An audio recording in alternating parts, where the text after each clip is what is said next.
እኔ እግዚአብሔር አምላክ አልለወጥም። እናንተ የያዕቆብ ልጆች ሆይ የጠፋችሁ አይደላችሁ። የማይለወጥ አምላክ፣ በኪዳን የተሞላ አምላክ፣ በመዞር ጥላ በእርሱ ዘንድ ያልተደረገ አምላክ፣ ሁሌ ያው ሆኖ የሚኖር አምላክ እንዲህ ብሎ ተናገረን። እኔ እግዚአብሔር አልለወጥም። እናንተ የያዕቆብ ልጆች ሆይ የጠፋችሁ አይደላችሁ። እግዚአብሔር የማይለወጥ አምላክ ነው። ክብር ለኢየሱስ ይሁን። ምን ማለት ነው? ጌታ ኢየሱስ የማይለወጥ አምላክ ነው። እግዚአብሔር የማይለወጥ አምላክ ነው። ጌታ ኢየሱስ በዕብራውያን ምዕራፍ 13 ቁጥር 8 ላይ እንዲህ የሚል የእግዚአብሔር ቃል ተጽፎለታል።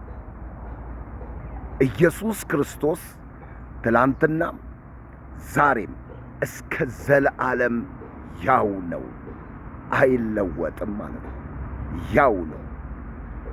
እኔ እግዚአብሔር አልለወጥም። ጌታ ኢየሱስ ክርስቶስ አይለወጥም። ስለዚህ ቅዱሳን የጠፋችሁ አይደላችሁ። ጥፋትን ያወጀባችሁ፣ የሞት አዋጅን ያወጠባችሁ፣ ድካምንና እርክሰትን ያወጀባችሁ እርሱ ይጠፋል፣ እናንተ በሕይወት ትኖራላችሁ። መጽሐፍ ቅዱስ ያለ መጥፋትንና ለዘላለም መኖርን በኢየሱስ ክርስቶስ እንደታወጀልን ይነግረናል። እግዚአብሔር ዳግመኛ የተወለዳችሁት ሕያውና ለዘላለም ከሚኖር ከእግዚአብሔር ቃል ከማይጠፋ ዘር ነው ይላል። የማይጠፋ ዘር፣ የማይለወጥ ዘር። ኦሮሞ ይለወጣል፣ ጉራጌ ይለወጣል፣ ይጠፋል። ከምባታ፣ ሀዲያ፣ ትግሬ፣ 80 ብሔር ብሔረሰብ፣ አማራ በለው የፈለገው ቤንሻንጉል ጉሙዝ በለው የፈለገ አይነት ዘር ጥራልኝ፣ ይጠፋል። ከማይጠፋ ዘር ተወልዳችኋል ይላል። ዛሬ በሚጠፋው የዓለም ዘር ላይ ሰው ትምክት አይደለም። በማይለወጠው በእግዚአብሔር ዘር ውስጥ ነው ያለኸው። በፍጹም አትጠፋም። የእግዚአብሔር ቃል ይናገራል። አንድ ጊዜ በግብፅ አጥፊው የበኩር ልጆችን ለማጥፋት ተነሳ። ነገር ግን በዕብራውያን 11 ላይ ሐዋርያው ቅዱስ ጳውሎስ እንደጻፈልን ምን አለ? አጥፊው የበኩር ልጆችን እንዳይነካ የፋሲጋ ደም መርጨት በኢየሱስ ክርስቶስ ደም ተደረገ። አጥፊው የበኩር ልጆችን እንዳይነካ። ብራዘር፣ ዛሬ አጥፊው በኢየሱስ ስም ቤትህን አይነካም፣ ሀገርህን አይነካም፣ ትውልድህን አይነካም። አጥፊው የበኩር ልጅን እንዳይነካ። ምናልባት የበኩር ልጅ ነኝ ትል ይሆናል። አዎ፣ በያዕቆብ ላይ ሲናገር እንዲህ ይላል። ያዕቆብ ላይ የበኩሩን አይነት እንድንሆን በእውነት ቃል አስቦ ወለደን ይላል። የበኩር አይነት እንድንሆን በእውነት ቃል ታስበን ተወልደናል። የመንፈስ ብኩርነት ያለንን ልጅነታችንን እንጠብቅ ይላል። ያ የመንፈስ ብኩርና ማን ነው? ልጅነታችን ነው። ያ ልጅነት ከየት መጣ?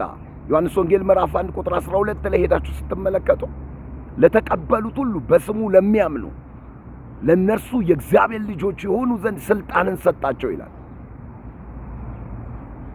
በመንፈስ የተሰጠን ብኩርና ልጅነታችን ነው። ልጅነት ነው። ልጅ ነህ፣ ባሪያ አይደለም። ወይ ከጠባቂዎችና ከአንድ ነገሮች ውስጥ አንዱ አይደለም። ልጅ ነሽ፣ ልጅ ነህ። እንግዲህ የበኩሩን አይነት እንድንሆን በእውነት ቃል አስቦ ምን አደረገን? ወለደን።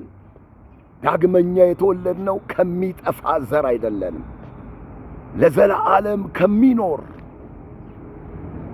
ሕያውና ቅዱስ ከሆነው ከእግዚአብሔር ዘር ነው። የሚጠፋ ዘር የለሽም። እንኳን ዳግመኛ ተወለድሽ፣ እንኳን ዳግመኛ ተወለድ። ከሚጠፋ ዘር አይደለም፣ ከምድር አይደለም፣ ከምድራዊ አይደለም። ብሔር ብሔረሰቦቻችን ተዋጅቷል። የጴንጤ ብሔር ብሔረሰብ በሙሉ ተዋጅቷል። የራሱ አይደለም፣ እግዚአብሔር ለራሱ አድርጎታል። ምክንያቱም የተዋጀ የራሱ ዘር የለውም። እግዚአብሔር ሊጠቀምበት ለወንጌል ዋጅቶታል። ምድራዊ ዘር አይደለንም። አትቆስቁሱን። የዚህ አይደለንም። ከማይጠፋ ዘር ተወልደናል። የማይጠፋው ዘር በእኛ ውስጥ ተቀምጧል። ወገኖች በዕብራውያን ምዕራፍ 12 ቁጥር 15 ላይ ሄደን ስንመለከት የእግዚአብሔርን ጸጋ ማንም እንዳይጥል ይጠንቀቅ። ስለ አንድ መብል ብኩርናውን እንደሸጠ እንደ ኤሳው ለዚህ ዓለም የሚያመች ሰው በመካከላችሁ እንዳይኖር ይጠንቀቅ ይላል። ብኩርናቸውን የሚሸጡ የመንፈስ ብኩርናቸውን ለዚህ ዓለም የሚያመቹ የኤሳው መልክ ያላቸው ሰዎች አሉ። ለዚህ ዓለም አያችሁ፣ የመንፈስ ብኩርናችንን መጠበቅ አለብን። መጽሐፍ ቅዱስ ለማንም የእግዚአብሔር ጸጋ እንዳይጎድለው ብዙዎች የሚረክሱበት መራራ ስር በአንዱ በቅሎ እንዳያስጨንቅ ወደፊት ሴሰኛ የሚሆን እንዳይኖር ስለ አንድ መብል ብኩርናውን እንደሸጠ እንደ ኤሳው ለዚህ ዓለም የሚያመች ሰው በመካከላችሁ እንዳይኖር ይጠንቀቅ ይላል። በእግዚአብሔር ጸጋ የተሰጠን የክርስቶስ ሕይወትን ማንጸባረቅና ማሳየት ነው። በክርስቶስ ኢየሱስ የተሰጠን ያ የጸጋ ሕይወት በእኛ ላይ እንዲገለጽ ነው። ስለዚህ የመንፈስ በኩርና ያለውን ልጅነታችንን እንጠብቅ። ስለዚህ አጥፊው የበኩር ልጆችን እንዳይነካ የኢየሱስ ክርስቶስ ደም ዛሬም ይረጫል። በኢየሱስ ክርስቶስ ስም በቅዱሳን ሕይወት ላይ የኢየሱስን ደም ረጫለሁ። ይህን ቪዲዮ በምትከታተሉ በማናችሁም አጥፊው አስጨንቋችሁ ቢሆን ነገራችሁን ዘግቶ ቢሆን በሞት እየተማመላላባችሁ ቢሆን በጌታ በኢየሱስ ስም የኢየሱስን ደም ረጫለሁ። የኢየሱስ ክርስቶስ ደም የፈሰሰው በከንቱ አይደለም። ወንድሜ አትቀልድ፣ ሞኝ አትሁን፣ በእምነት ተሞላ። የኢየሱስ ክርስቶስ ደም የፈሰሰልህ አጥፊው በሕይወትህ ላይ እንዳይሰራ ከአጥፊው ሊያስመለጥክ ነው። በዘር ማንዘር ውስጥ የተቀመጠ የድግምት መንፈስ፣ የጂኒ መንፈስ፣ በሰዎች ላይ የተቀመጠ ጂኒ በየቦታው መጮህ ይጀምራል፣ መውደቅ ይጀምራል፣ መመታት ይጀምራል። ምክንያቱም አጥፊ ነው፣ ሊያጠፋቸው ነው። መጽሐፍ ቅዱስ በዮሐንስ ወንጌል ምዕራፍ 10 ላይ ምን ይላል? ሰይጣን ሊያርድ፣ ሊሰርቅ፣ ሊያጠፋ መጣ። ኢየሱስስ ሕይወት እንዲሆንልህ እንዲበዛልህ መጣ። የዘላለም ሕይወት እንዲሆንልህ የዘላለም ሕይወት ደግሞ እንዲበዛልህ መጣ። በጣም የሚገርማችሁ ነገር ሊያርድ፣ ሊሰርቅ፣ ሊያጠፋ ነው የመጣው። እግዚአብሔር ግን ቀድሞ ተናገረን፣ እኔ እግዚአብሔር አልለወጥም። ስለዚህ እናንተ ቅዱሳኖች የእግዚአብሔር ተስፋ ያለባችሁ ወንድና ሴት ልጆች የጠፋችሁ አይደላችሁ። የአጥፊው ጥፋት በእናንተ ላይ ይሠራል። የፋሲጋ ደም መርጨት በግብፅ ላይ ሆነ። ለምን? የበኩር ልጆች እንዳይነኩ ከአጥፊው ጥፋት ፈጽመው በክርስቶስ ደም እንዲሸፈኑና እንዲከለሉ አጥፊው በእነሱ ላይ እንዳይሠራ የፋሲጋ ደም መርጨት ተደረገ። ዛሬ አጥፊው ቤትክን አይነካም፣ ልጅክን አይነካም፣ ቢዝነስክን አይነካም፣ አገልግሎትክን አይነካም። ስም አጥፊ መንፈስ በየቲክቶኩ ላይ ተቀምጦ ለንስሐ ፍሬ ሰዎችን የማያስመልስ የእግዚአብሔር ቃል የሌለው መንፈስ በምድራችን ላይ ተሰራጭቷል። ይሄ የአጥፊው መልእክተኞች ናቸው። እባካችሁ ጽድቅንና አጣንን ለይታችሁ የክርስቶስንና የሰይጣንን ለይታችሁ ኅብረታችሁን ፍጠሩ። ለመልካም ነገር ማንም በእውነት አይተባበርም። ቅዱሳኑ ራሱ አእምሮ ተይዟል። ለማይረባ እውነት ለአንድ ቲክቶከር ለማይረባ እርክሰቱንና ኃጢአቱን ለሚያሳይ ሰው በሱ ፍቅር ተነድፈው ቀንና ሌሊት የሚያይ ሰው አይቻለሁ። እባካችሁ አጥፊው የበኩር ልጆችን እንዳይነካ ለበኩር ልጆች በበኩራት ኅብረት ውስጥ ተቀመጡ። ወደ ዕብራውያን ምዕራፍ 12 እኮ ደርሰናል። ወዴት ደርሰናል? የሁሉ ዳኛ ወደ የሚሆነው ወደ እግዚአብሔር ደርሰናል። መካከለኛ ወደ ሆነው ወደ ኢየሱስ ክርስቶስ ደርሰናል። ወደ በኩራት ማህበር ደርሰናል። አያችሁ፣ ብኩርናን ከመቀበል አልፈን ወደ በኩራት ማህበር ደርሰናል። እልፍ አላፍ መላእክት እግዚአብሔርን ወደሚያመልኩበት ደርሰናል። ከአቤል ደም ይልቅ ወደሚናገረው ደም መርጨት ደርሰናል። ምሕረትን የሚያውጅልን የኢየሱስ ደም ነው። በአብ ፊት የሚታይልን የኢየሱስ ደም ነው። ወደዛ ደርሰናል። ወደ ቅድስቲቱ ከተማ ወደ ኢየሩሳሌም ደርሳችኋል። እልፍ አላፍ መላእክት ወደ ተሰበሰቡበት የሁሉም ዳኛ ወደሚሆነው ወደ እግዚአብሔር አብ በሁሉም ዘንድ መካከለኛ ወደሚሆነው ወደ ክርስቶስ ወደዛ ደርሰናል። ወደዛ ክብር እኮ ተጠርተናል ወገኖች። ምክንያቱም በምድር ያሉ ብልቶቻችሁን ግደሉ፣ በዚህ አይደለንም። ሕይወታችን ከክርስቶስ ኢየሱስ ጋር በሰማይ ተሰውሯል። አጥፊው የበኩር ልጆችን እንዳይነካ የፋሲካ ደም መርጨት በእምነት ተደረገ። ዛሬም በእምነት እንረጫለን። የኢየሱስ ክርስቶስ ደም ከኃጢአት ሁሉ ያነጻል። የኢየሱስ ክርስቶስ ደም ከጂኒ ይጠብቃል፣ ከአጋንንት ይጠብቃል፣ ከደጋሚዎች ይጠብቃል፣ ከመዋርተኞች ይጠብቃል፣ ከጨለማ ልጆች ይጠብቃል፣ ከአጋንንት ልጆች ይጠብቃል። ነገራችሁ ይጠበቃል ከደጋሚዎች ከመዋርተኞች። በአመፅ የእናንተን ነገር በግፍ ከሚፈልጉ ነገር የእናንተ ነገር ይጠበቃል። ብዙ ወጣቶች ያመልጣሉ ከዚህ ደም የተነሳ።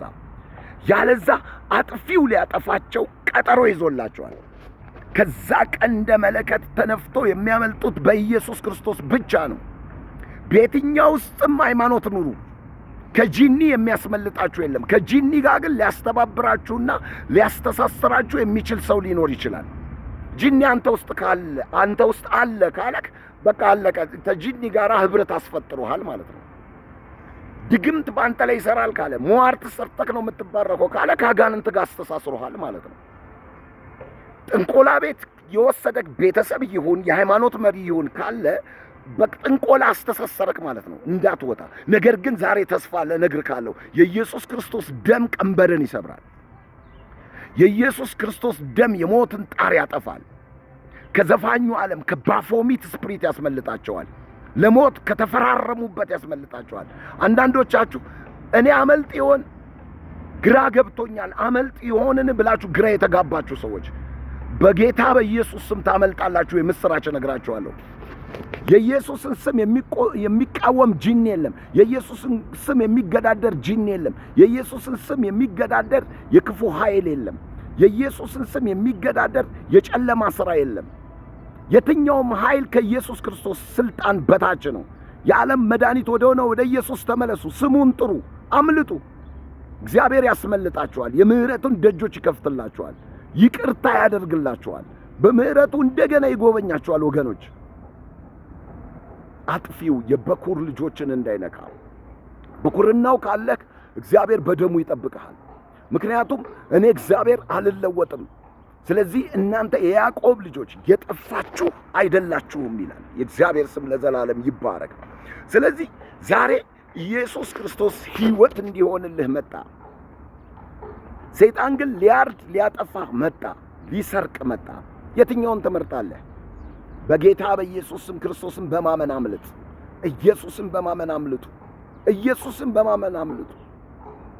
እግዚአብሔር ሆይ አመሰግናለሁ። ብዙዎች ስለሚያመልጡ ከደምህ የተነሳ ከስምህ የተነሳ ከኢየሱስ ክርስቶስ የተነሳ ብዙዎች ኑሮአቸው ስለሚያመልጥ፣ ስራቸው ስለሚያመልጥ፣ አገልግሎታቸው ስለሚያመልጥ፣ የህይወት አቅጣጫቸው ስለሚያመልጥ አንተ ከፊት ስለምትመራቸው አመሰግናለሁ። እግዚአብሔር ሆይ ስምህ ለዘላለም ይባረክ። ብዙዎችን ስላስመለጥክ፣ የህይወት ተካፋይ ስላረክ፣ አለመጥፋትን በህይወታቸው ላይ ዛሬ በክርስቶስ እንዲታወጅ ስላረክ እናመሰግንሃለን። ክብር ላንተ ይሁን። አሜን።